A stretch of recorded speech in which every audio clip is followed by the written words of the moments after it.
ယ်ချင်းဒီနေ့အလုပ်ဆောင်ဝင်တာအဆင်ပြေရလား အေးပြေးပါတယ်တကယ်ချင်းရ လူရုံးမှာရောဘာလူမျိုးတွေလဲ တရုတ်လူတွေပြောတာဆိုတော့တရုတ်လူမျိုးတွေ ဘယ်နိုင်ငံတရုတ်တွေလဲ ဘယ်နိုင်ငံလဲတော့ငါလည်းမပြောတတ်ဘူး နာမသိငါပြောပြမယ် အရင်ဆုံးဟာဒါပြီးမှဒီတရုတ် mainland Chinese ဝတ်တာစားတာလုံးဝ fashion ကြကြတရုတ်ကားလေးတွေကနေပြီးရှောင်းကောကောပုံစံမျိုးလေးမသိကြပေါ့ဒါပြီးမှဒီတရုတ်ပဲပြီးတော့ကွာမြင်ကြည့်လိုက်သူတို့စကားပြောတာကတရုတ်လို Mandarin တစ်ခုပဲသုံးနေမယ်တခုရှိတာကနေသူတို့စကားပြောတဲ့အခါ view design နားထောင်ပြီးတော့နားလည်ဖို့တော့လိုလိမ့်မယ်ကဲနောက်တစ်ခုကတော့ဒါ local Singaporean တွေရဲ့ထားပေါ့နော်သူတို့က fashion ထက်ရာသီဥတုပေါ့နော်ပူတော့ကြောင့်မလို့ပိုဘာဘာ fashion ကိုဝတ်ကြတယ်ခုကောင်းလို့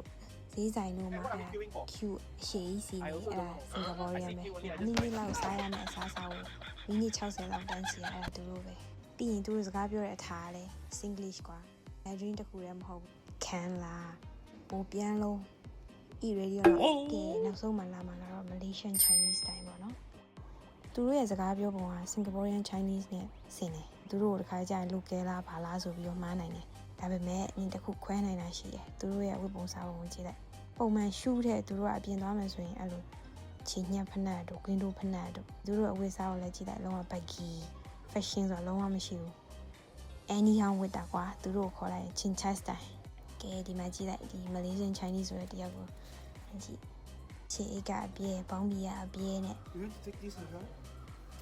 အထုပ်ဒီပလုံးနေတဲရလဲသူတို့ပဲစကားပြောတဲ့နေရာမှာဆိုလဲသူတို့ကလုံးဝ chat box တွေဒီလောက်ဆိုနေ Chinese ခွဲတတ်ပြီးဟုတ်